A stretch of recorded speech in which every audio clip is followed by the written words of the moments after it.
to Overlords Podcast. I'm Max, and this is a video game show where I'm joined every week by the hero of our story. It's Sema. Hello there, Sema. But do we really need story? Does story matter, Sema? Do you matter? Yes! I matter and my character matters, so thank you very much.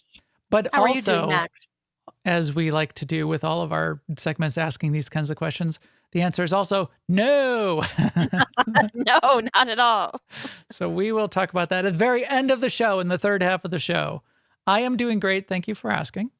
It is our penultimate show of the year. Well, probably, are we going to do one?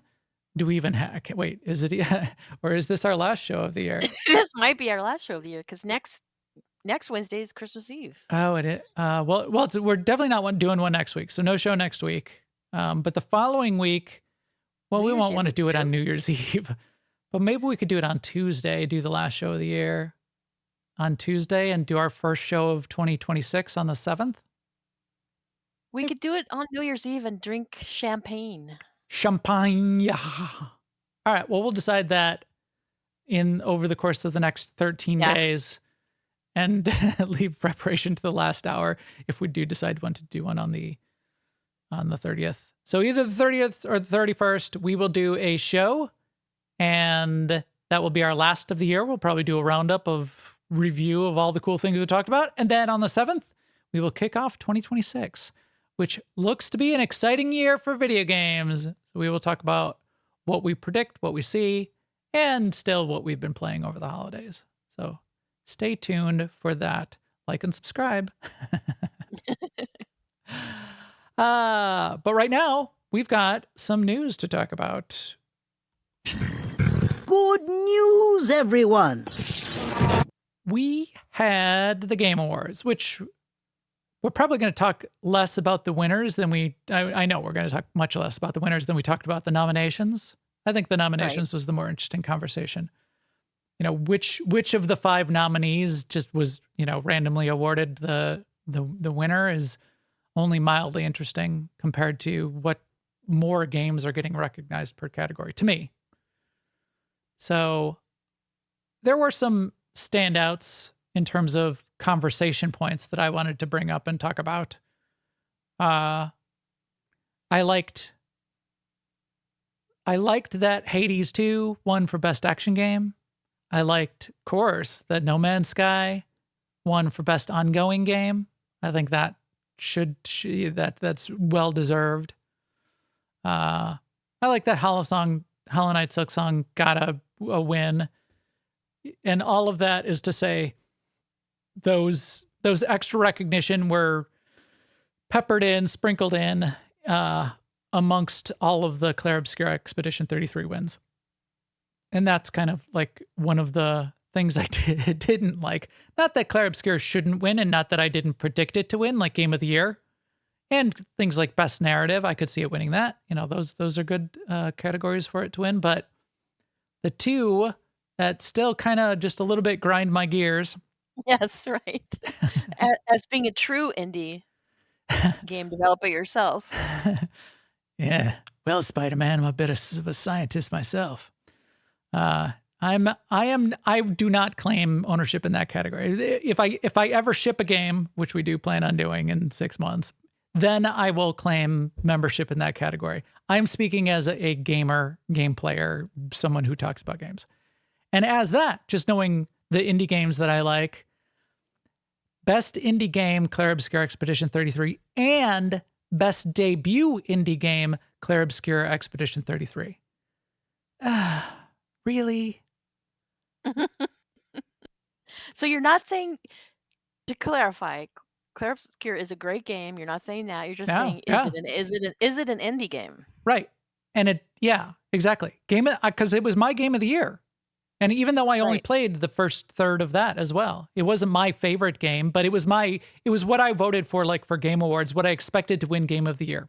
No question there. I had no doubt that it was going to win Game of the Year, and deservedly. But Best Indie Game, and the one I have the most problem with is Best Debut Indie Game. Because Best Debut Indie Game, to me, would be like Ariana Grande signing with a quote-unquote indie record label and winning best debut indie artist of the year next year at the Grammys. Right.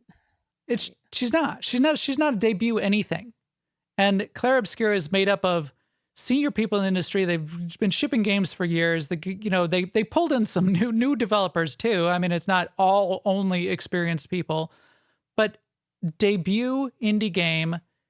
It's barely an indie game. They have a publisher. They have millions of dollars. They have A-list actors voicing their characters. I don't even think they qualify as indie. But if you wanted to qualify by some definitions they are. You could call them an indie game. But best debut indie game, come on, get out of town. So it's nobody's debut, in other words, right? Right. Yeah. What was the Mega Bonk hit?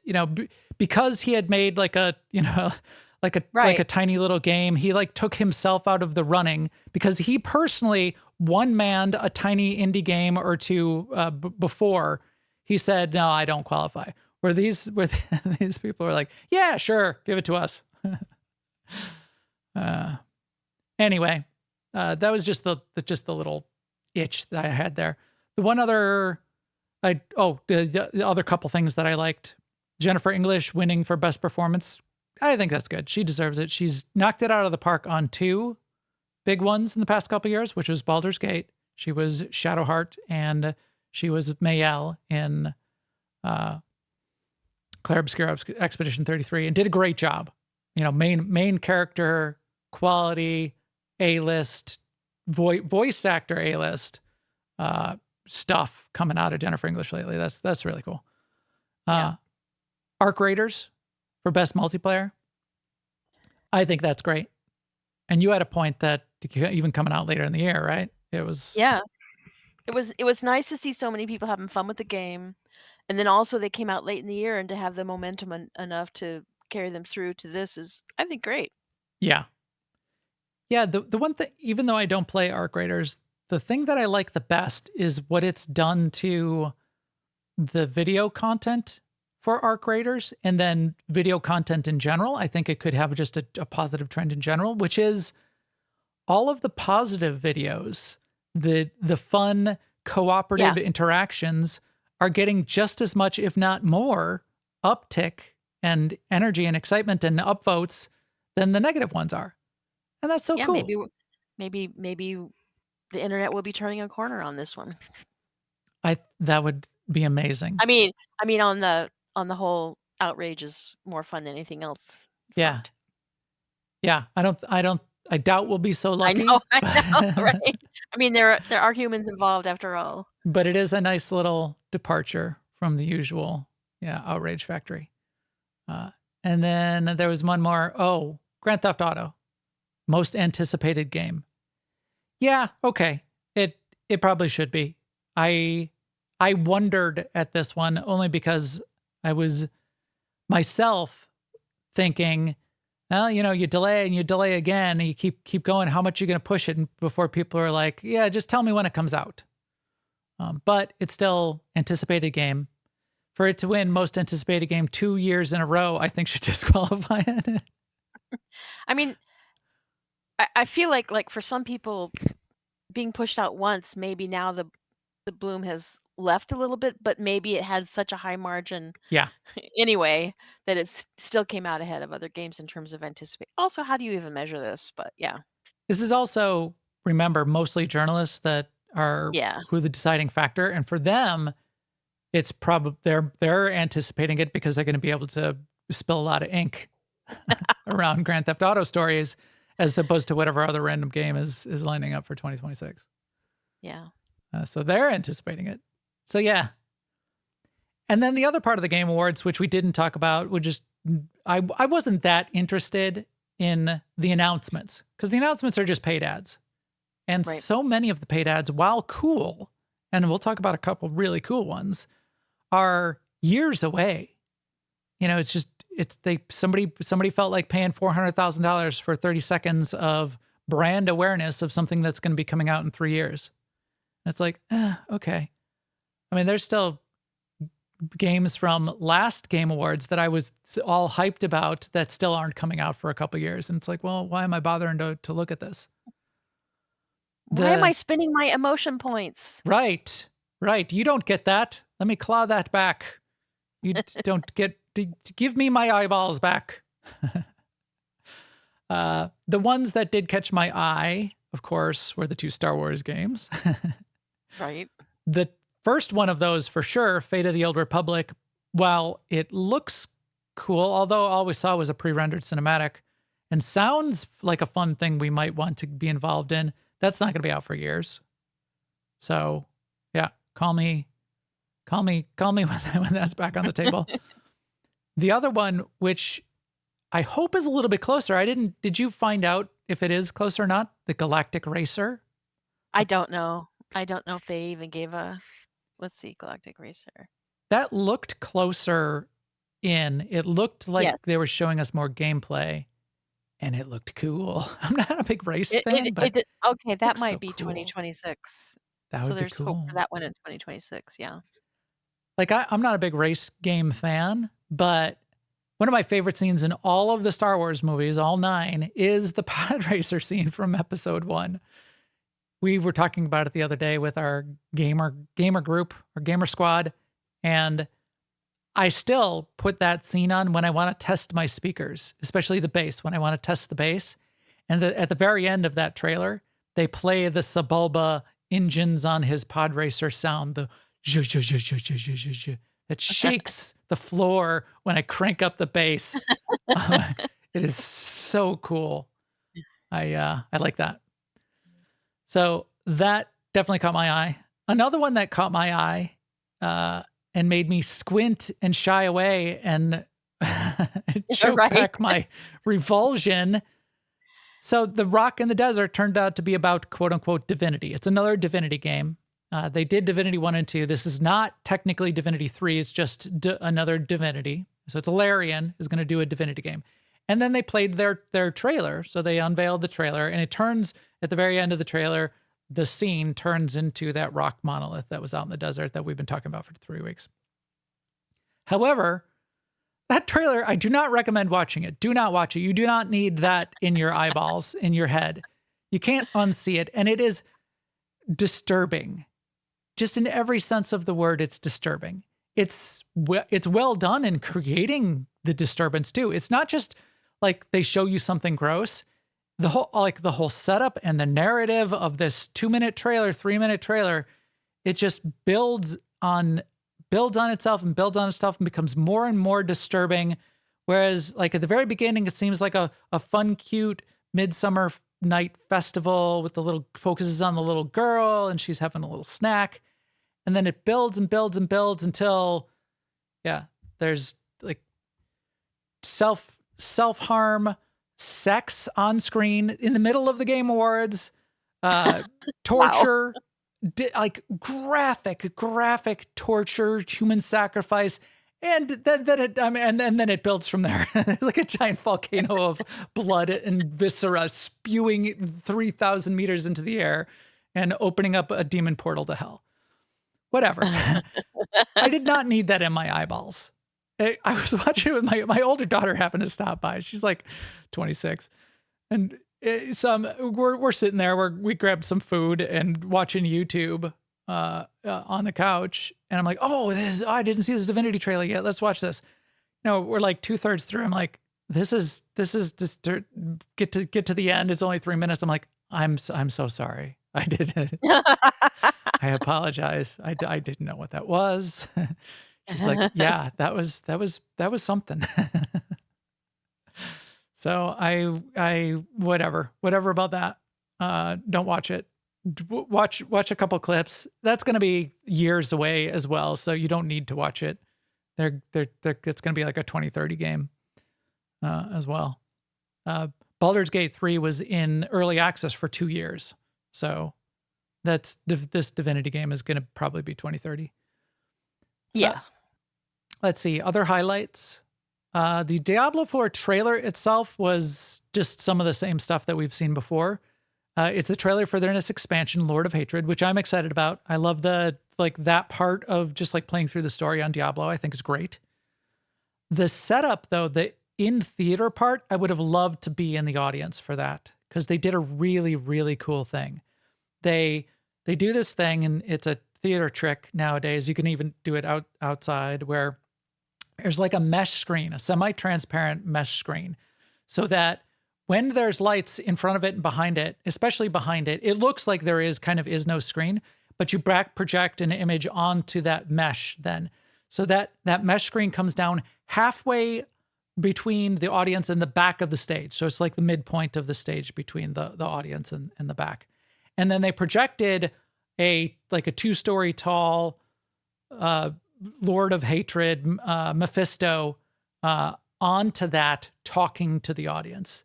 And they're doing all the 3D tricks too. It's still just a 2D screen, but the way it's projected, he reaches his hand out towards the audience and points. And they had him like smack talking a couple like streamers, and he smack talks Jeff Keighley. He's like, "I see you, Jeff Keighley. You can't escape with your puny awards ceremony from my hatred that I will bring to the world." And it was so cool. I would have loved to have been and seen it live because I bet it was just super cool, special, like practical special effect. I guess not that practical because it's a real life special effect, but it's digital, obviously projected onto it. Anyway, cool one. And I'm excited about that. The other one that had me going with its theater presentation then that led to the trailer was Mega Man. Because they started with the orchestra, right? All the lights go down, and then the light comes up on the orchestra, and the orchestra starts playing this dramatic, building action music, and then the screen lights up, and it's a pre-rendered technology, futuristic, going down this corridor, and the orchestra continues to play, and 3, 2, 1, it opens up, and there's Mega Man. And then they immediately transition into the trailer, which is like an 8-bit side-scrolling platformer going bloop, bloop, I'm Mega Man, bloop, bloop. Yeah. It's like what? The dissonance, the visual dissonance between the pre-render and the orchestra, then going to the side scrolling. I'm sure it's going to be a great game, but that did not hit. 3 other quick shout outs. Forest 3, everybody is very excited for, which is interesting. It's going to be a new setting. It sounds like it's going to be in space for at least part of it. It's just called Forest 3, and it's the Forest, Sons of the Forest. This is the 3rd one. I'm surprised that got so much hype. A bunch of videos are made. People are like, "Oh my God, I can't believe they're doing it." That's good. That's good to hear. And I still have queued up. I think I even haven't installed, but haven't launched it. Sons of the Forest, which I haven't played yet. So I will play it now. That is interesting. So good to see that. The 007 First Light, we talked about that in previous episodes and walked through the trailer and got all interested in that. I think that game looks good. I think the trailer looked pretty good, but they unveiled the villain, and the villain basically is Lenny Kravitz. It's voiced by Lenny Kravitz, and then it's basically like him digitally inserted into the game as himself. And I don't know. We'll have to see. I'm reserving judgment. His dialogue in the trailer seemed pretty lackluster and wooden. He's like, "I own this city. It is my domain, and you're messing it up there, Okay. James." I feel like it wasn't that bad. No, it wasn't that bad. Lenny Kravitz is great, but he's a singer. He's not an actor. Yeah. I mean, he has Right. done some acting, and so that's what I'm saying. It may be great in the game, and just that particular scene didn't come off as much because it Right. was lacking a bunch of context and lead up. But I didn't like it all that much. And then the last one I just wanted to call out is Exodus. When is that coming out? I got to find out when that's coming out.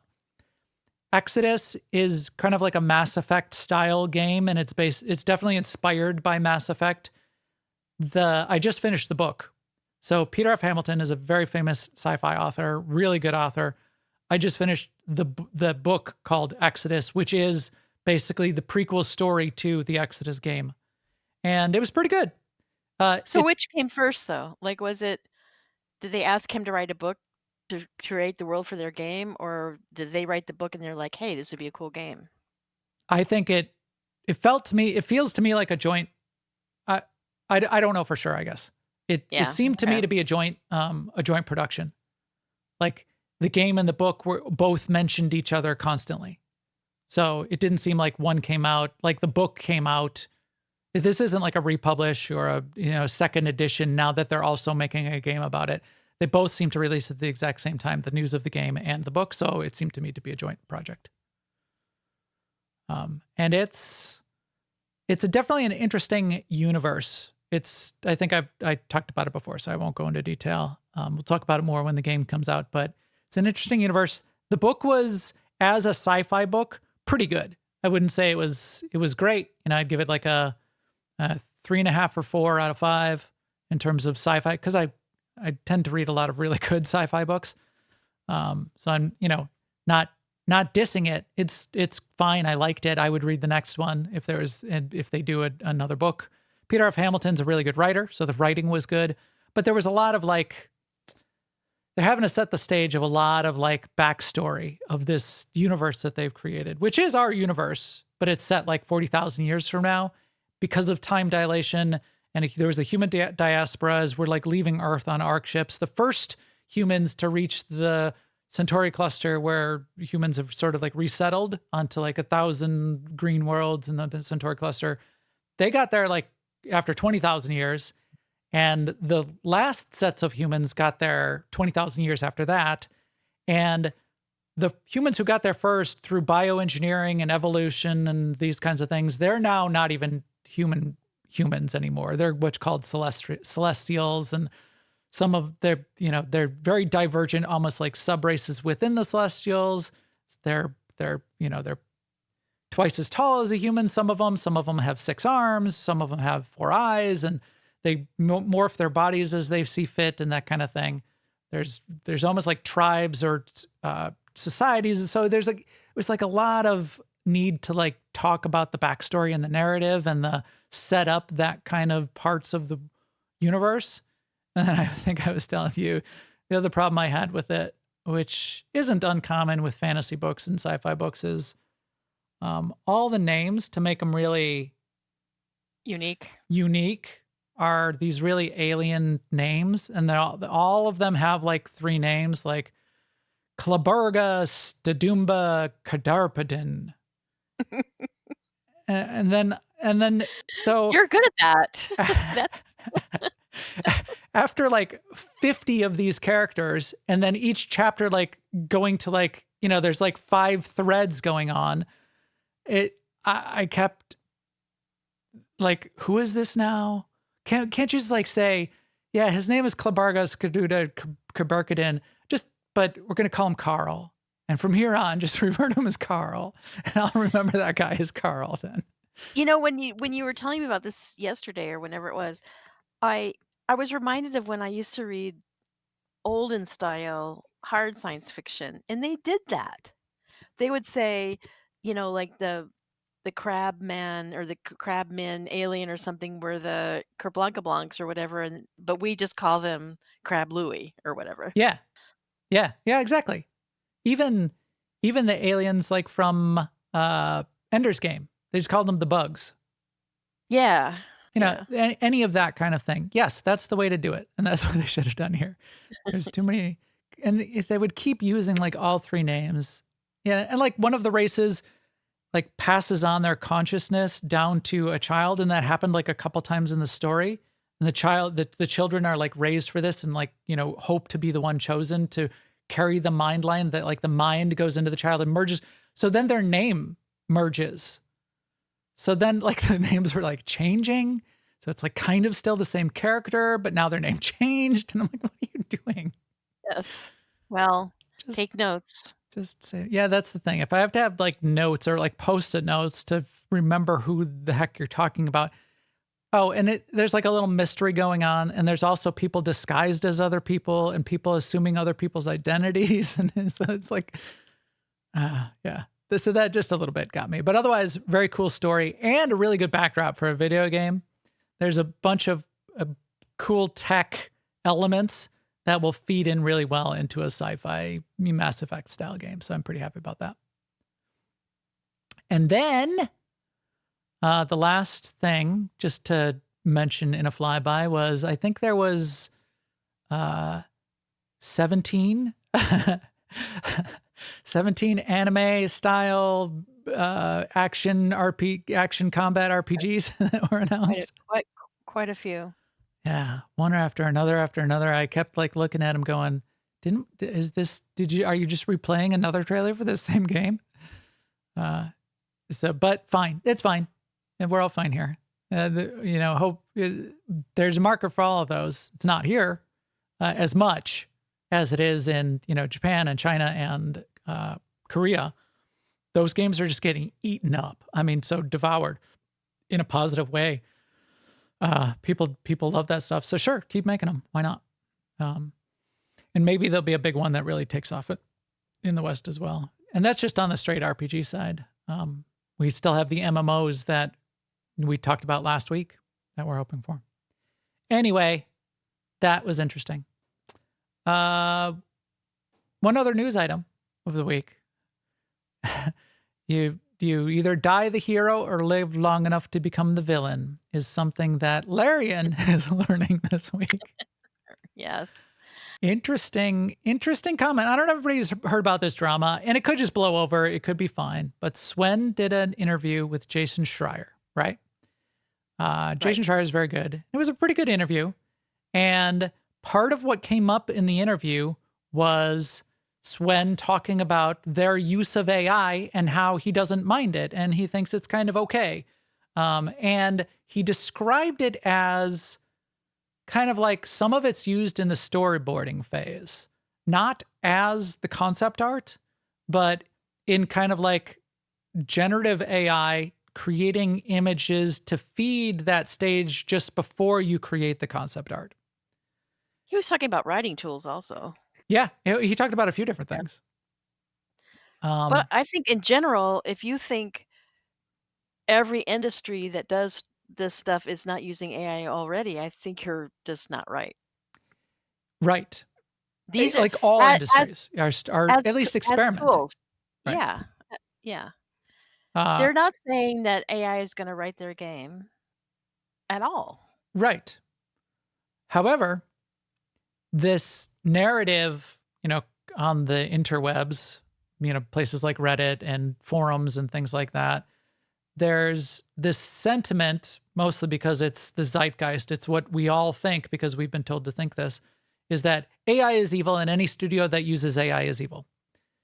And then, so that's one concept that was in people's heads at the start of this week. And the other concept that was in people's heads is Swen is a video game god, Larian can do no wrong, and everything that has been coming out of Swen's mouth for the past 2 years has been like the best things for gaming and the future of gaming. Games should get back to their roots and just get rid of this AAA slop. Swen was saying things like that. And everybody's like, that's everything that Swen says is gospel and AI is evil. And then those two ideas just crashed head on like a collision, like a train colliding into itself. Sometimes within single posters, people's heads, you could see them like vibrating with not knowing which of the things they were told to think that they should be thinking at the moment, which I thought was a little bit funny, a little funny. Jason even like jumped on Blue Sky and posted like more context, and he's like, it was a long interview, and it was like these 2 paragraphs out of like the interview that he published are the ones that blew up. And he's like, boy, I didn't think, out of all the stuff we posted, like it would only be that stuff that's blowing up. And he's got a valid point there, but everybody was like, AI has been like the big hot topic of should it be used? Is it evil? and you didn't think this was going to blow up? And even in his response to Swen in the discussion, he says, well, given how poisonous AI is to the industry, are you sure that this is the right move for your company? So Jason doesn't disagree. But so he tried to, it seemed like he tried to do some damage control.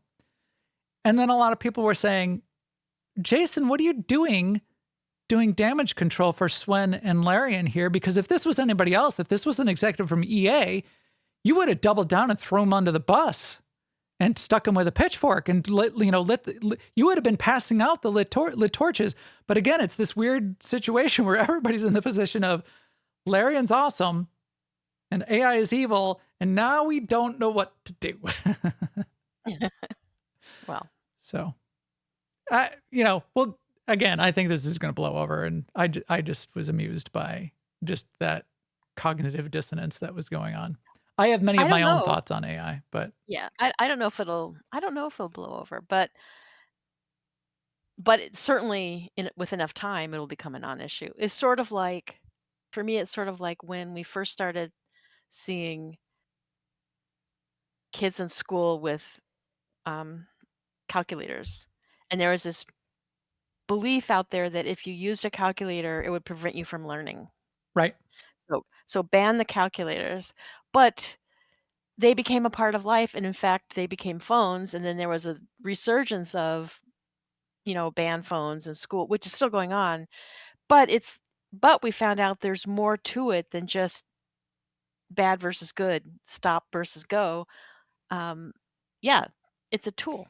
Yes, it is a tool. And there are good and bad uses, and there are good and bad parts of how it's created. I think, okay, we'll talk about it in the post show or in another point in time, but a lot of that is way overblown. Like the whole, it's using our water. That's a key one that gets me, because I actually did some research on it, and I did some of my own math. All of the data centers, AI and non-AI, in all of the United States use 1% of the water that almond farms in California use. Right. I didn't know that, but I did know that almond farms use a lot of water. Yeah, we know that. And then like the beef industry uses even more. But yeah, so you could, if you take anything, there's lies, damn lies, and statistics. So you can say that data centers are using 1 billion gallons of water. Yes, if you build a data center in Arizona, that's not the best place to build it, and it will potentially impact the local water supply, but it's still, while 1 billion gallons sounds like a lot, it's not. Everybody just needs to calm down and get past the clickbait headlines. Right. You can't make a decision on one fact. Right. Even if the fact is true. Right. It is true that it uses 1 billion gallons of water. It is not true that we are all going to die because it uses that 1 billion gallons of water, which is kind of the way the headline is positioned in order to get you to click on it and to get you to feel that outrage against AI. Anyway, let's get off of that. Otherwise, I could rant on that all night. Coming soon, which is tomorrow, hopefully. It was postponed from the 16th to the 18th, the launch of Ark Ascended Lost Colony. Boy, this is looking big.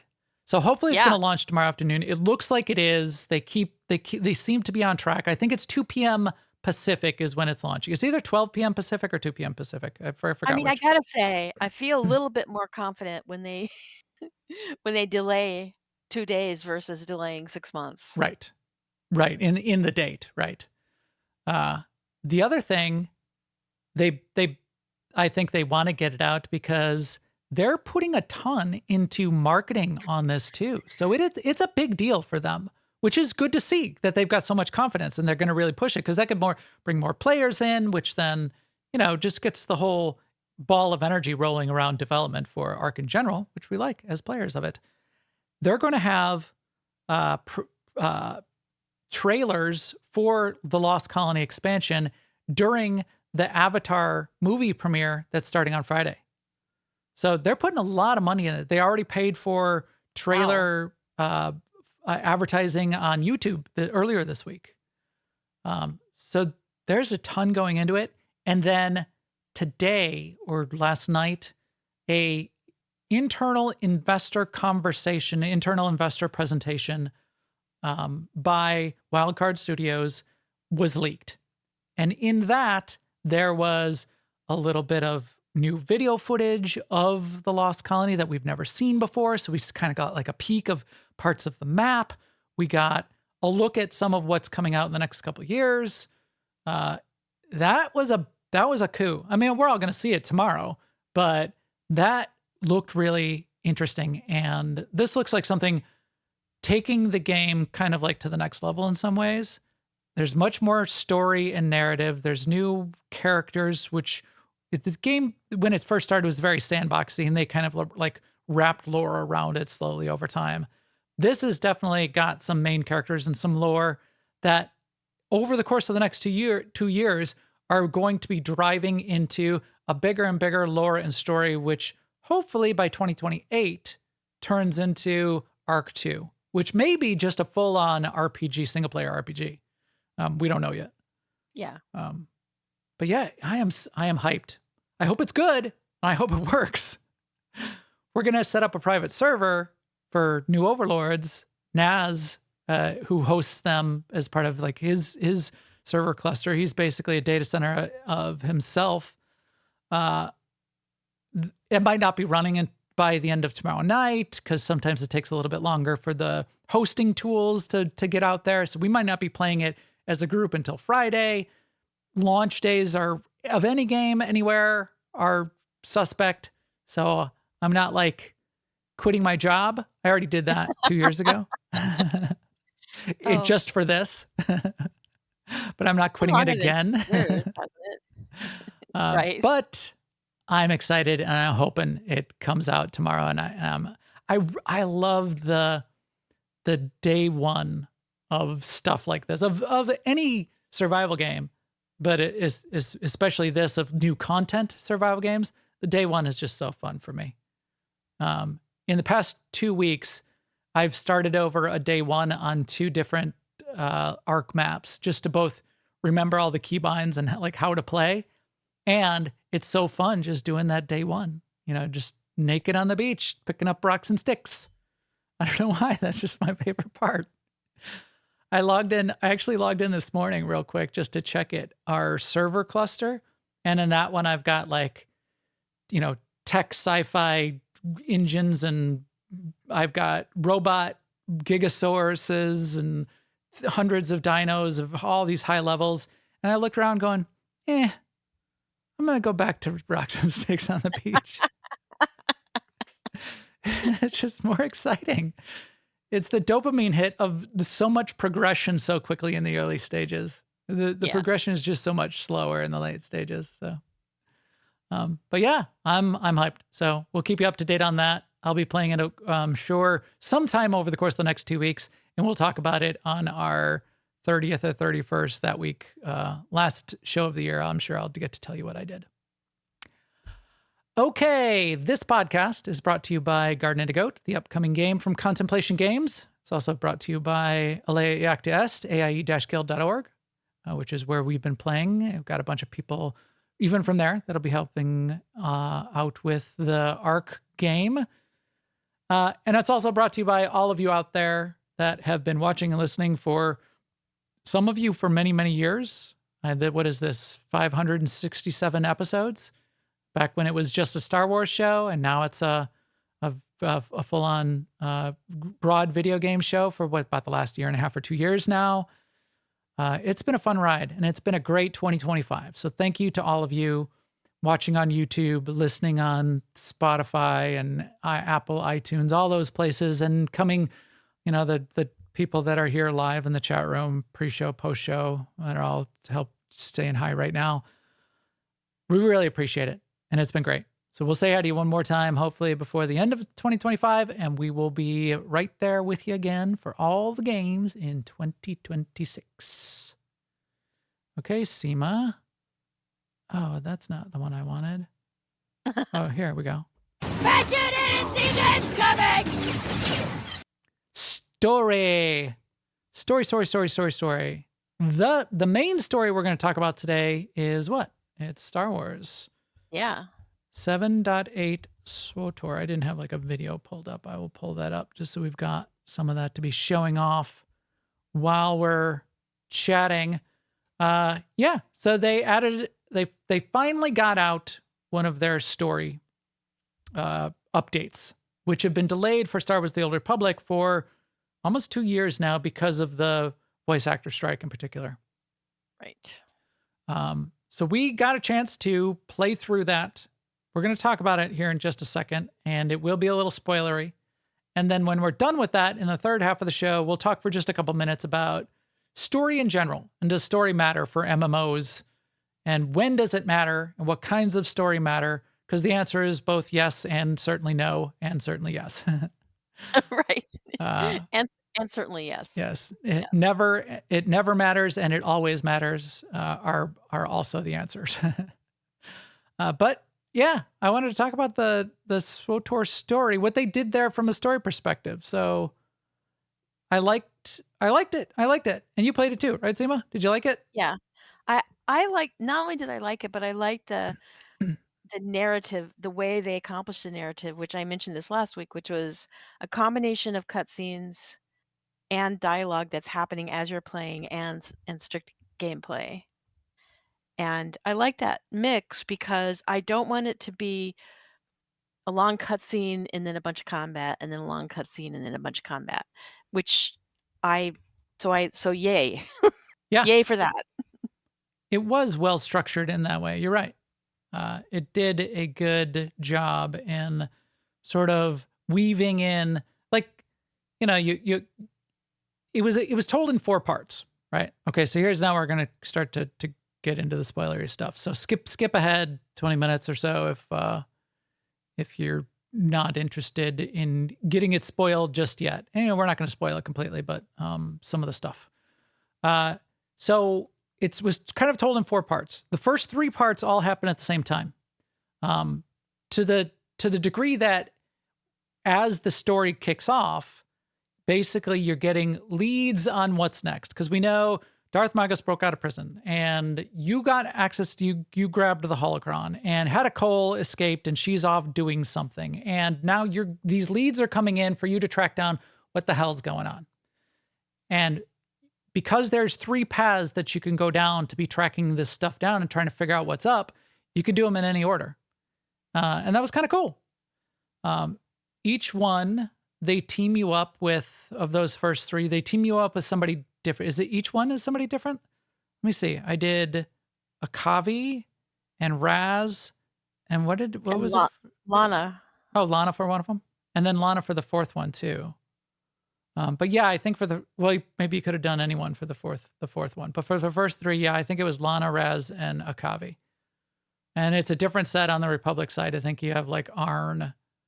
Oh, wait, and Henri. Well, oh, Henri. That's who the 3rd one was for me. Henri. Yeah. I Henri. forgot about that. Yeah. Akavi, Henri, and Raz.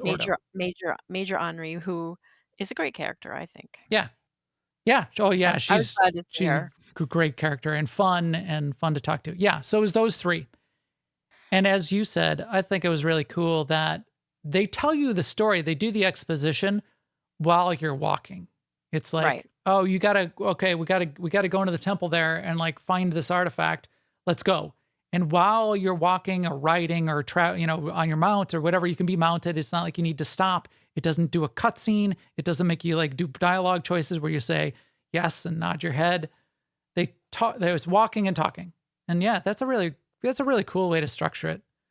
The framing, the sort of like the narrative direction, which is Ashley's expertise, is great. She's a master at that. So I did like that. I like the framing of how this stuff works out. All of the cutscenes, when they do have the cutscenes, are filmed well and framed well. That's also part of Ashley's skill set. Yeah, that was cool. So what were those three stories though? What were we doing? Now I'm trying to think back. I just did this in the last 3 days. There's the ruins where Darth Null is at. And that one I really liked for a couple reasons. And that one we did with Raz Ordo, right? No, that was with Henri. That was Yes, and then Telos came along too Yeah, Talos shows up and he's like, for color. "Oh, we're doing archaeology. Oh, I He's love his he's his archaeology." he's his same old self. Yeah. So he's there. The Akavi helps you do basically some hunting for some people, and that's Mhm. a defector from Hetakol. It's Right. a And I did that one first because, rescuing people, I always want to do the rescue stories. I did the temple first because I wanted to figure out what was going Mystery. on. The myth, Yeah. the mystery, the force mystery. And what was the third one? Hoth. Hoth. And what were we doing on Hoth? That was the one I did, I think, last week. That's why I'm forgetting. What Yeah, did we we had do to on Hoth? we were searching for something, and we had to go various places and then to inside the ship and in the ship graveyard. Oh yeah, that was pretty cool. Oh yeah, we were tracking it down the fish guy, who was the Oh, right, slicer. right, right. Yeah. So in that scene where Shay breaks Malgus out of prison, she's got that really cool squad of 5 characters that are at her back, and each one's got a different role. The fish, not Gamorrean, what the fish guy, it's a trap. Who's one of those? Why am I not remembering the race? I don't know. He's a fish guy. He was the slicer. He was part of that crew. He ended up on Hoth because he also needs these special stims to make his augments work. So he Right. was basically tracking that down. We're chasing him down to try to figure out where Shay went. So Raz is helping us. We're trying to track down Shay because Raz Ordo and his older brother are really not happy with Shay Vizsla. She was the Mandalorian. Now she just sort of blew them off, is how they feel, betrayed them. When in her perspective, she's trying to save the galaxy, and this is the way she thinks it needs to be done. But still, you could see that. I mean, yes, I assume that that's what she's trying to do. Everyone else is assuming that well, actually, I don't know what my character assumes, which is a weird position to be in. But other characters have said she betrayed them. But Yeah. I feel like maybe she's wrong-headed, but I feel like she thinks she's doing good. Yeah. I don't think she suddenly is betraying us. And my character, however I want to talk about what my character thinks, I'm playing it as, I'm not happy that she's not communicating and she's just going off doing these things, flying by the seat of her pants. But I don't necessarily think that she's turned evil or something by any means. Right. Right. Yes, that's what I think too. I want to find Malgus and I want to stop whatever the bad thing is. And then I also want Shay to turn up, but I'm not out chasing down Shay Right. in my mind anyway. Yeah.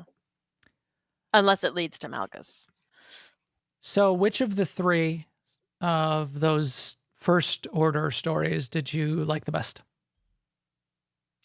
I think I think the one where I was running around with a Kavi, because I haven't played my smuggler in forever, and her part in this smuggler story is just kind of gone to memory in my. So it was kind of like Yeah, she re-meeting comes her. late even to the smuggler Yeah. story, and Yeah. you don't get And it was spend a lot of time with her to get to know her. She's yeah, cool. and she is cool. And then also I was happy with when I played the third one, which is the Elam one, to see Major Henri, because she was one of my favorite characters in, I think, is it called Onslaught? But the one where you are walking around on Osus and Henri is filling you in on the story. And I was kind of taken aback by Major Henri's actions in the story, but also I understood them completely. So it was sort of like the best of storytelling. Yeah. It that was definitely fun. But I mean, now that I think about it, I liked walking around with Raz Ordo also, because there's this moment between my character and Raz Ordo near the end where I'm entrusting him to take care of this prisoner that he's already tried to beat up once. Yeah. And he says, I'll take care of it. I'll be okay. And my character says, will you? Yeah. Yeah. He No other was, words. And I just thought, okay, that is a reasonable. And he's like, yes, I will. I will hold myself in check. And I'm yeah, the like, okay. dialogue was good there. And Yeah, I now think that in you all of them, said it, but yeah, that was good there. now that you said it, I'm going to trust you on it. And then I walk away to do my thing. He was definitely very angsty this Yes. round, And then where he did you read hasn't the ever been before.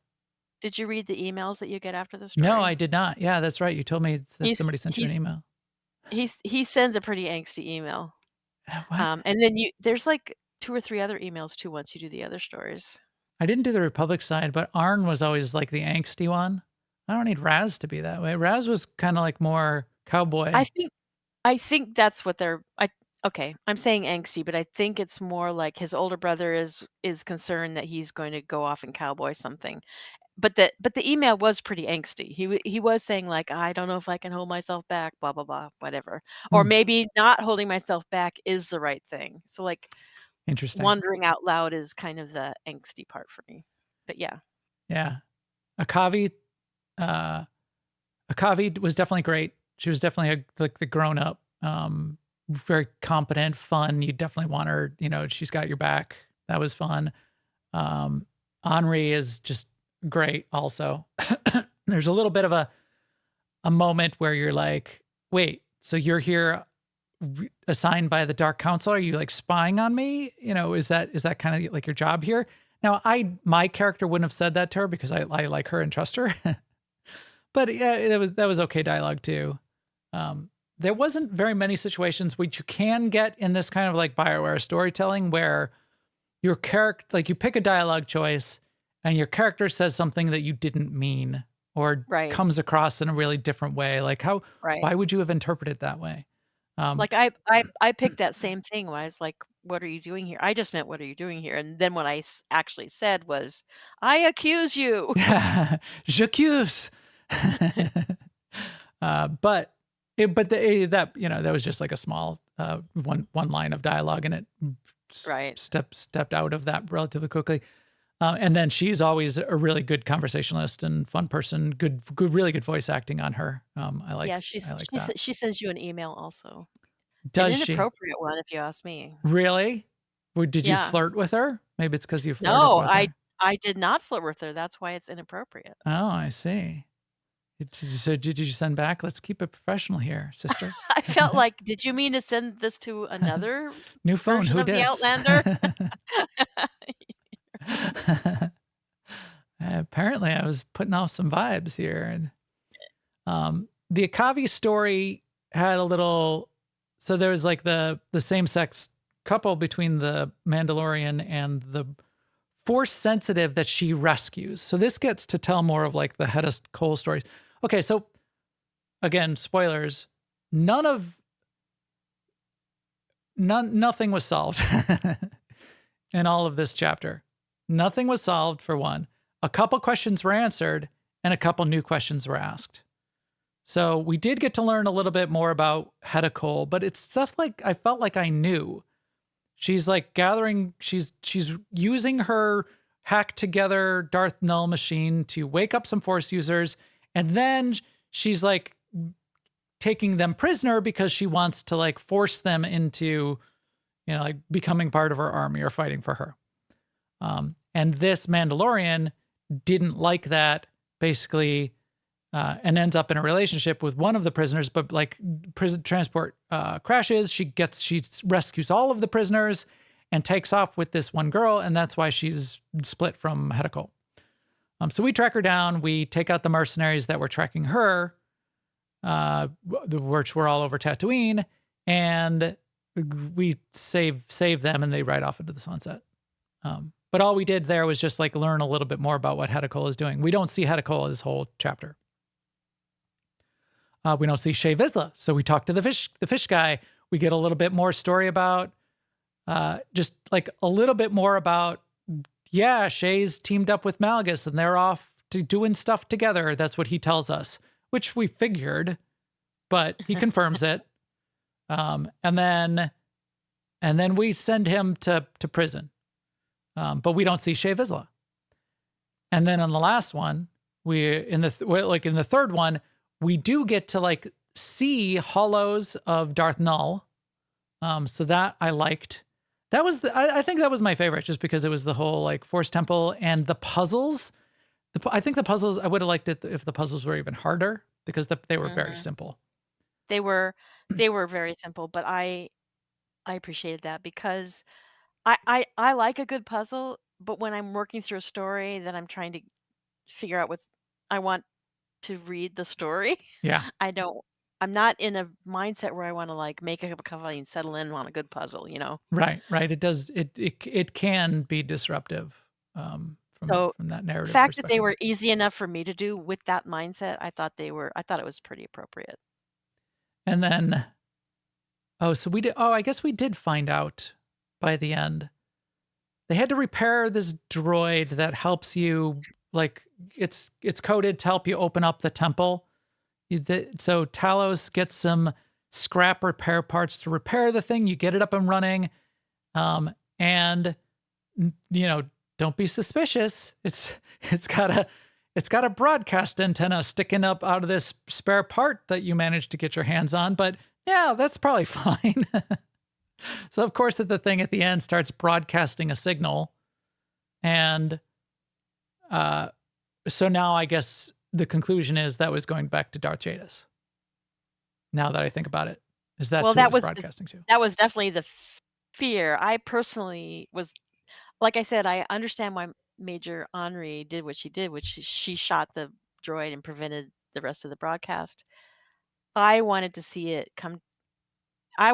go to the end, because then it would result in some big fight, or Right. someone would attack somewhere. We would know what's happening next or something. Yeah, I didn't want to blow it up either. You see, because one of the dialogue choices was, stop the hollow, right where it is. Don't find out the rest of the information, because you don't want it broadcast. But you also won't know then. So what's the use of it? Let everybody know. Right. Let the enemy know too. Yeah. Yeah. And we're very riskily inside this place that used to be Emperor Vitia's hangout. Who knows what other dangers there are there for us? Right. Let's do it. We're here. We're not coming back. Yeah, exactly. We're not coming back. So, but anyway, it starts broadcasting. We then also have the little mind trap experience with Darth Null's mind, which was in a mind trap.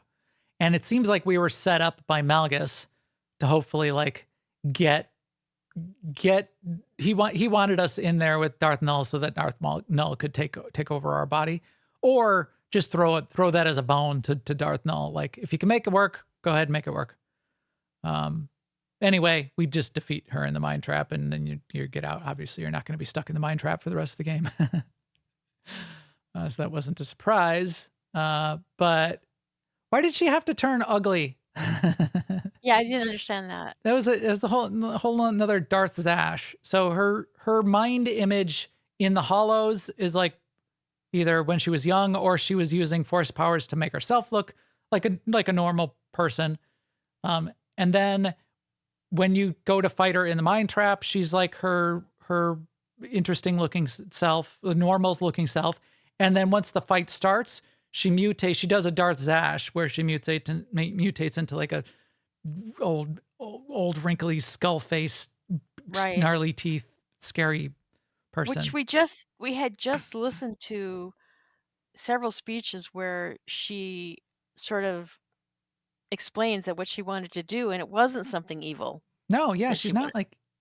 I mean, she was dark side, so maybe while her overall plan wasn't necessarily evil, she still wasn't afraid of taking over our mind and murdering us. I mean, that's to get what she wanted. She wasn't dark side enough for Vitiate to not stop what she was doing. Right.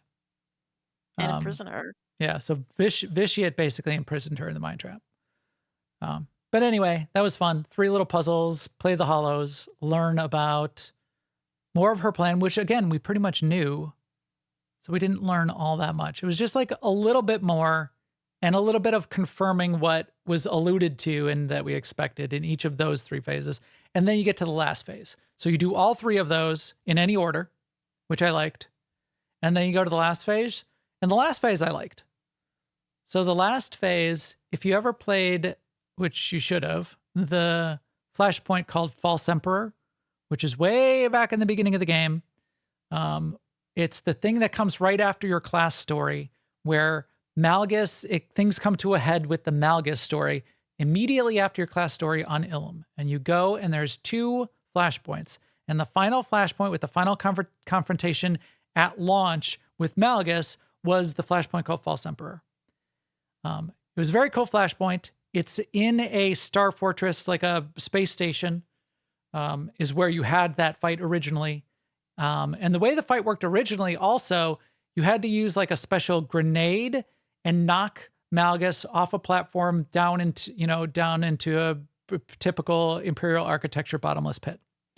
Right. So that's how that was the end of Malgus originally. Now we didn't see a body, and it turns out he didn't die, and now he's now he obviously somehow he returned. But what we do on Ilum then is we track down the wreckage, which I don't know why it was so hard to find, the wreckage of a giant space station. But we track down the wreckage of that space station where we had that fight. And then you break into it, and you get to like walk through and see like the throne room is where you start, was where you enter. You get to see the throne room. It's kind of like all wrecked now, but it's the throne. It's the same throne room from the False Emperor flashpoint, but like all wrecked and mashed up, and the ceiling's broken. And Oh, that kind of yeah, thing. I didn't catch on to that. Yeah. So that's what it is. It's very cool. And then you keep seeing partial recording hollows of Darth Malgus, both before your fight in the space station originally, and like after. That's leading you deeper and deeper and deeper into the space station. And then what? How did it end? We're fighting. Then we had to fight. We had to the expedition team. They were like mind possessed. Oh, that's when we did the mind trap. The mind trap was at the very end, wasn't it?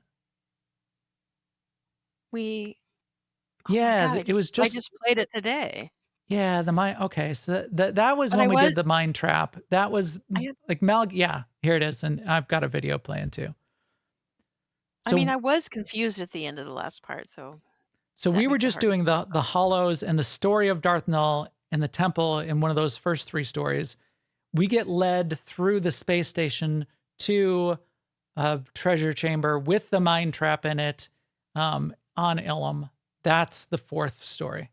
And here's what's going on. And then we get sucked in the mind trap, and we defeat Darth Null, and that was Darth Null, right?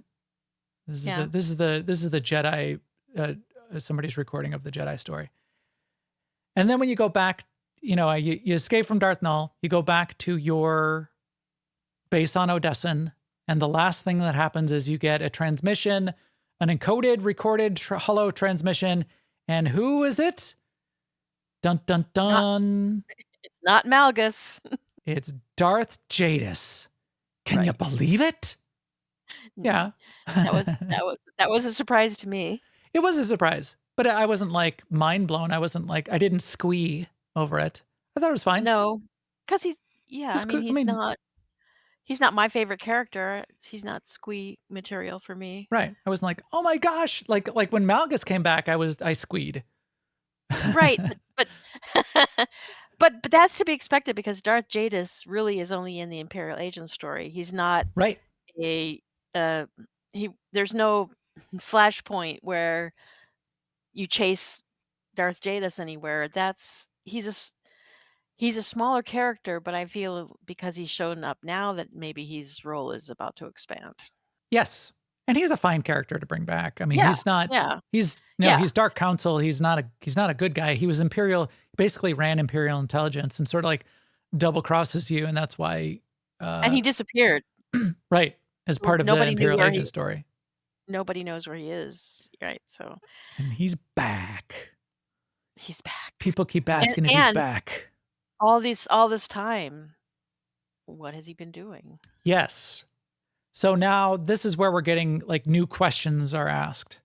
And to your point,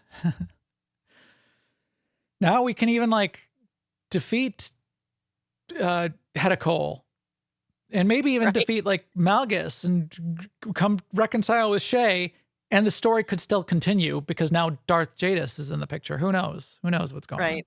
Right. You're right. I mean, I definitely think that makes it so that we can defeat Hedda Cole for sure. Yeah. So we got a couple questions answered and a couple more questions raised. I feel like we'll defeat Darth Jadis before Malgus, though. We'll see. Or Jadis will just fade back into the shadows. I mean, I don't think we Or even that, need to or defeat that. him. Yeah. Right. Right. Right. Yeah, I think Malgus will be the end. Whatever resolution with Malgus will be the end of this story. But okay, so here we are. What do you think then? Given the progress of what we had in this chapter, again, which I liked, although it didn't have an operation, it didn't even have a flashpoint associated with it. I kind of didn't like that, but I liked everything I played, and I like the other content that came in 7.8. So don't let me downplay 7.8 overall. I think there's actually quite a bit in what's going on in Dantooine, but that's not involved in the story at all. Story-wise, what do you when do you think we're going to wrap this up? So I don't have your disappointment about not knowing more at this point, because I just figure it's going to be like it was before, 2 to 4 years. And I wasn't expecting Oh, a like lot 2 of to 4 answers. more years? Yeah. Oh. Okay. Like That's how long did we worse. have the Emperor as the bad guy? Well, okay, but then we at least need to be done with Hedda Cole Well, now we can be. by Yeah. June. Yeah. Please.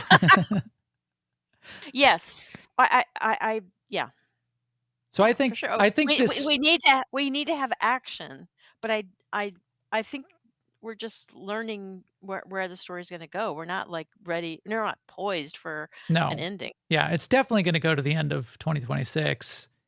Would be the fastest that we would wrap up this storyline and like move on to something else, like the Return of the Gree or something. I would love it to be like the December update to be maybe the last story update in the 7.95 series, and 8.0 to be a brand new storyline launching either at the end of 2026 or the beginning of 2027. I don't necessarily know that we're going to get that. As you said, this could go on for 2 more years, but we're at 7.8. So they can't go to 8.0 and still be like, Hedda Cole's still on the loose. We don't know what Malgus is up to. What's happening? Nobody knows. I think I was expecting a beat about what's her name and her brother this time around. Oh yeah, too. we didn't even see Sahar. We didn't see her brother. Sahar, yeah. We saw one hollow Kodak photograph of Sahar and her brother that Darth Jadis shows us. That shows Sahar in shackles and her brother like leading her away. So we know she's alive. We know that she's a prisoner of her brother, at least, which is probably ostensibly means Hedda Cole as well, or effectively means that. But yeah, we didn't get any of that. We didn't get it. We didn't get any voice or anything or any story with Hedda Cole. We didn't get anything with Shea Vizsla. We got hollow recordings of Malgus, but not anything direct like present day communications or discussion or encounter. So in that way, that part of the progress of the story was a little bit disappointing to me. Yeah, I can see that. But yeah, like if we had everything we had and we like defeated Hedda Cole as part of this, like there was like 2 more hours added on and it included the defeat of Hedda Cole, I think that would have been a good thing. Like Yeah. let's start tying some of these loose ends. And then like in the next one, we could general- rescue Sahar. And then in the next one, we extract Shay. And then in the final one, we defeat Malgus. I can see that. I mean, I did expect. I mean, they taught us not to expect this, but before they did that, I did expect that we were going to get a huge chunk of story Yeah. that Right. that I kinda covered did all too. the time of the voice actor strike. Yeah. And it's still getting rolled out in pieces for good reasons, I'm sure, but yeah. Yeah. So we shall see. All right. Um, yeah, it's hard. It's hard when you expect things. I read this book, What to Expect When You're Expecting, to try to deal with this kind of situation, and it was weird. I tried like the breathing techniques that they suggested, and I don't know. I still was mad that Malgus didn't show up. I did not see that coming, Max. Bet you didn't see this coming! Yeah. All right, I'm gonna put a note here in the chat room. Done spoiling. Spoiling. Okay, so to wrap it up, let's get back to that just a little bit, because I think it's a fun side conversation then. So now we're talking about here's the story in Star Wars: The Old Republic, which I feel is quite story driven. Does story matter? So we know it's both yes and no and always and never. But what do we mean by story? So I took a couple notes. I did some research, sort of like going back in the history of MMOs. And I'm talking about MMOs in particular, not RPGs, because I think if you have an RPG game without a story, that doesn't work. You have to have a Right. story in an RPG. I think they would not call it an RPG then. Right. It would be something else. Yeah. But in an MMO, you don't necessarily, even if they call it an MMORPG, you don't necessarily have to have very much story at all. The part of the story that kind of is important, it seems, is the lore, the backdrop.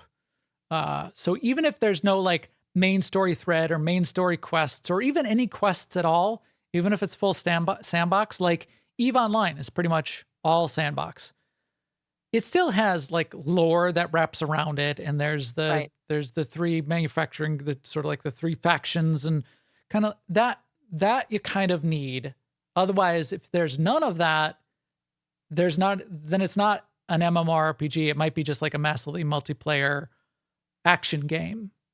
Because if there's nothing for you to role play, there's no setting. I mean, you're not going to be able to play a role of any kind. one of the things we learned this year from Call of Duty is that even in a completely sort of non-story game, the setting has to be meaningful. Right. Because they had to roll back some of the stuff they were planning to do because people felt it wasn't appropriate setting. Yeah. So that kind of thing, yes. The small stories. I think every MMO kind of has small stories, which would basically be quests, whether they're really trivial, like my barn is on fire. Problems Save with my barn. cows. Yeah, go kill some gnolls and take their candles. So those small mini stories exist in every MMORPG, everything that we would call an MMORPG. But the part where I have the most question is the overarching story and the story-driven MMOs. And I think it's obvious that both can work, and both have worked over time. I think some of the more current ones are driving like further and further towards a lot of story. And I don't know if we need that. I don't know how important that is or useful that is, or if that's going to be like getting people into more trouble than they need to have in trying to construct an MMO. I don't know. I think it's a little bit like master mode operations. It's sort of like maybe not the person who really avidly consumes that overarching story is the biggest part of the game population for that game, but not having that affects the game. Yes. Like not having master mode operations, even though it's like 1 or 2% of people who actually play that. Sure. And that I think is an okay perspective to take, is that you may not care about story, but in a broad appeal, broad modern MMO, there will be people that care about story. Right. And that is one thing about MMOs is they're expected to have lots of different facets. Yes. They're expected to have PvP, and you may not ever want to PvP, and you might not like PvP, but they're going to have PvP. Right. So yeah, that's a fine point and a point in favor of having some kind of story. Even, and people have been demanding this for years for a game like Overwatch. Like people were mad at Blizzard because Blizzard had kind of promised like single player RPG story to Overwatch and then never delivered on that. And people were really upset. But that's like not what Overwatch is. Overwatch is a hero shooter. It's like story barely matters, if at all. You look at like Marvel Heroes, there's no story. It's just a So bunch of superheroes punching each other. I think this is a case of like Blizzard kind of being too good at, because like one thing that Overwatch always had was these fantastic cinematic mini movies. Yes, the And like the lore and they setup yes, and they cinematics. made you fall in love with each character, and you knew each character, what they're after and all this stuff, and that was just so good, people just wanted more of that. Yeah, Yeah. and I agree.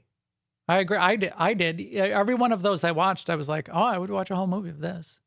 Yeah. So you could see people wanting that. But yeah, is it required for the game? No, not at all. Does creating those and creating like the lore and the surrounding and the backdrop enhance the game? Yeah, I think so. I mean, but if you're Blizzard and you're looking at not League of Legends, other Overwatch style games, and you want to keep your market share and expand it, this is how one way you differentiate. I can see thinking, this is our deal. This is what we do well. Let's add this into. True. So maybe they really should have. Maybe they should have, you know, tucked in and did their Blizzard magic, and maybe it really would have helped Overwatch, especially at the Overwatch 2 timeframe. If they had delivered on that, I think it would have gotten over a lot of the criticism of Overwatch 2 at launch. Overwatch 2 has recovered from that and it's doing fine now. It's one of the top hero shooters, but it got a lot of backlash and heat when it launched because people felt like it was just a copy of Overwatch 1 and they didn't deliver on the new things that they said they were going to deliver on, like story. Mm-hmm. So, what about you And personally? Because this gets to like which I MMOs just I I feel just like. I just have one more comment I have to make about story in general Yeah. for MMOs, which is that every every type of game is getting better at story. And so Yeah. MMORPG, which is that's supposed to be in their bailiwick, they have to keep up. Like even League of Legends has incredibly deep lore. Yes.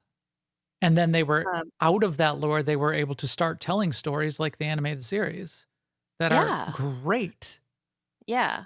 So it's kind of I think it is necessary. It's a requirement because people just expect it. Me personally, I've given a lot of thought to this. Like what I like about and how I like to spend my game playing time is what I what I think Zamzam meant when she would say MMO bits.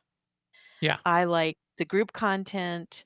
I like finding things or doing things that result in rewards, even if it's tedious. I just like moving that bar. And sometimes Yeah. for me, story stands between me and that. And I would just kind of want to rush through the story and I feel kind of bad saying that because I know for some people the story is the religion, Yes. but I I want to get to the part where I can start moving the bar. That's me Yes. though.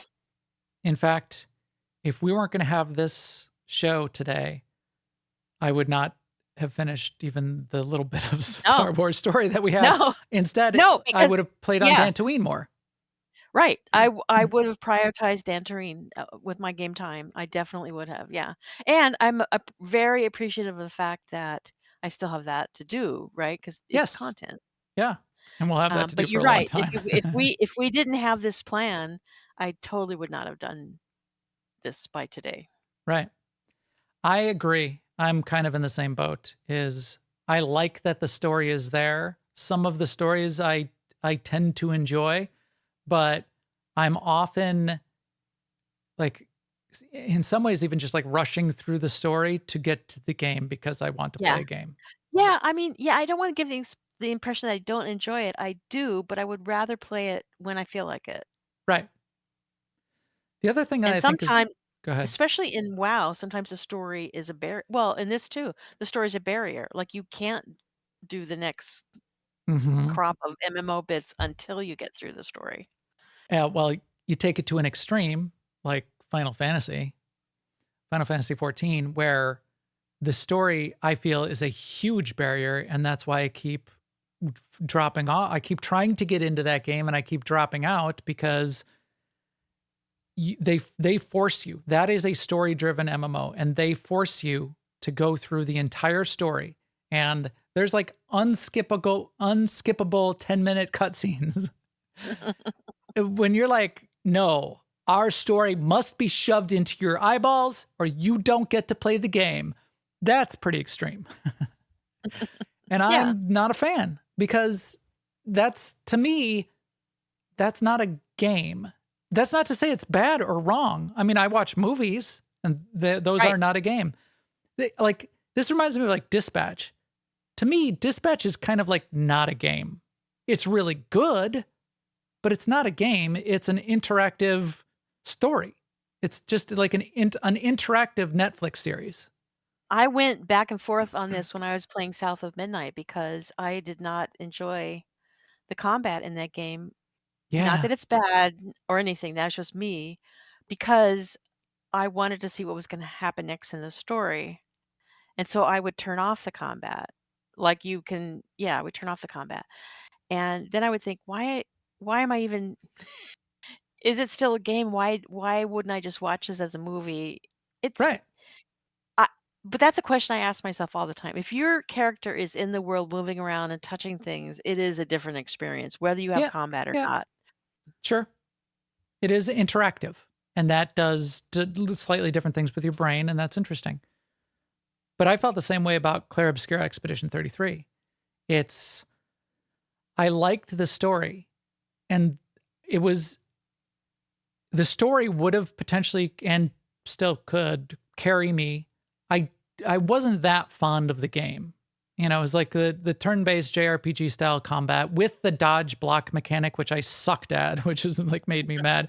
And then not enough other kind of like RPG MMO bits. There's not like really like enough of a crafting system or a gathering or a building or the kinds of things I like in games. So like nothing was bad, but I didn't really like the game part of the game. And I don't look to games for stories. I like Yeah. stories. I do audiobooks and books on, like right now, I just finished an audiobook. I'm just about to start another one. And I have a book on paper next to my bed that I read every night. So I consume a lot of fantasy and sci-fi. A lot. I've read every single Hugo and Nebula Award winner back to their inception in the 50s and 60s. 1951, Demolished Man, first winner of the Hugo Award. Wait, we get it. I know. There's me. Good Yeah, for I mean, you. and also But, I yeah, I I don't look read to a lot games for that. too, and I watch movies and I watch TV shows. Like, But yeah, like if I'm going to if they pick were up to a come out, story, I'm not going to be like, oh, Dispatch, that's the story that's going to well, be next on my reading list. even if you were, like, if they came out with an Expanse game, which Which they did, and I I didn't read play it. yeah, I read the books and I saw the show and enjoyed them both for different reasons. Not sure I would play an Expanse game. Yeah, Like, I and didn't, and I liked the character. It was Kamina drummer, oh, but okay. I love the Expanse series. So why didn't I play that game? Why am I not playing it right now? Because that's not the way I consume. That's not my preferred way to consume story content. What about 1954? I don't understand that question. Let's ask. A Hugo Award in 1951 was Demolished Man by Alfred Oh. Bester. Oh, he wanted you to go through all the years. Okay. I don't know them by heart. I can tell you about each of the books if you tell me which book it is, but I don't have them memorized by year. Just the first one, obviously, because it was the first one, which is a unique story. But anyway, yeah, that's not my preferred way to consume those kinds of stories either. So is where I have to be like sitting at my desk with a controller or keyboard in my hands. And you can't just, it's not even just consuming the story. It's consume the story and then kill 10 trolls. Consume the story, then solve the puzzle. Consume the story, then it's like, if I want a story, I'm going to do a story. That's why I appreciated how this story was done. The story bit is that it was a mixture of all those things. Because exactly the same way, like I didn't enjoy the stories we had early on where there would be a cutscene and then there would be these hallways with hundreds of sky troopers Right. and then another cutscene.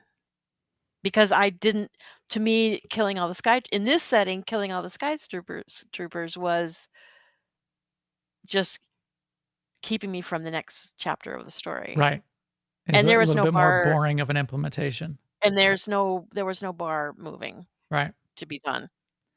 Now there's kind of like a story of what's going on Dantooine. It's not very deep and impactful from a universe perspective. It's a ship that crashed and this is stuff that's happening. Wrapping that around me getting to like move the bars and complete the quests and get my reputation.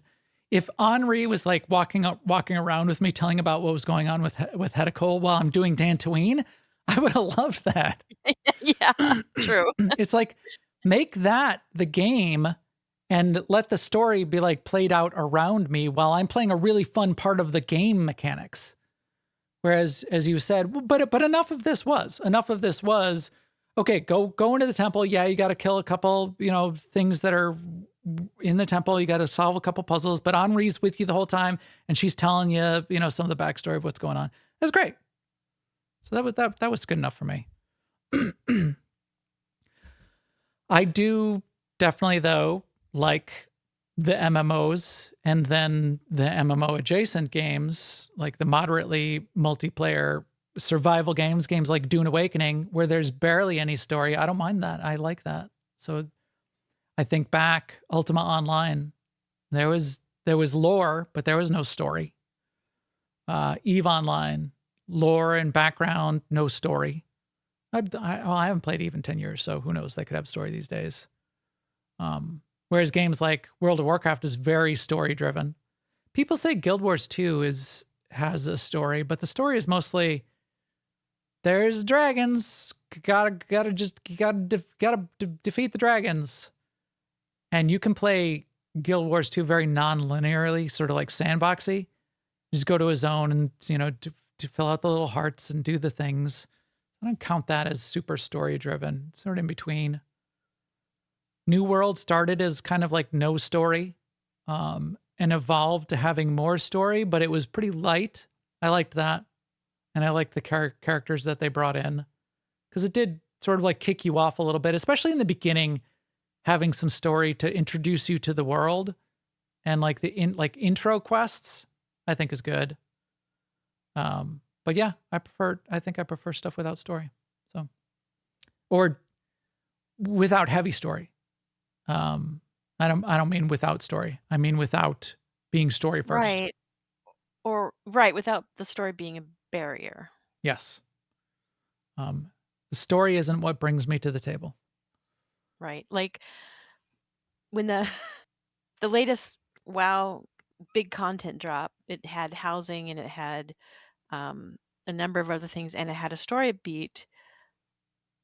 I've looked at housing. I've played in Remix. I've done with my friends the group content. I have yet to do the story, and that was 2 weeks ago.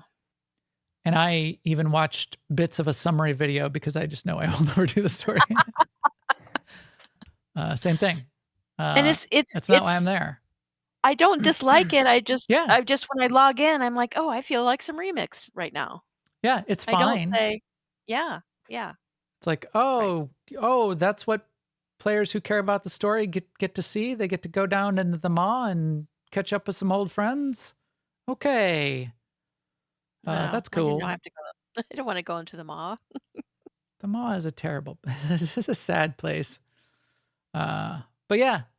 Yeah. So I think that's it. I think that's my theory. I'm sticking to it. I don't know what the summary was. It's just fun. Just fun to think about story. Which belongs to me. I would like this story to wrap up because I like there being story, but mostly because I like what comes along with the story, which is things like flashpoints and operations and other like new features to the game. That's really what I want in Star Wars: The Old Republic. So get to that and I think we'll be good. All right. I think that is good for now. So as we said, probably one more show before the end of the year. Hopefully we'll do one next week on the 30th or the 31st. Maybe we'll do a New Year's Eve show in the afternoon and people can come and chat with us, and yeah, we'll get some holiday cheer and do our thing then. And then we'll be kicking off the week after on the 7th with the start of 2026. We hope you will all be there too.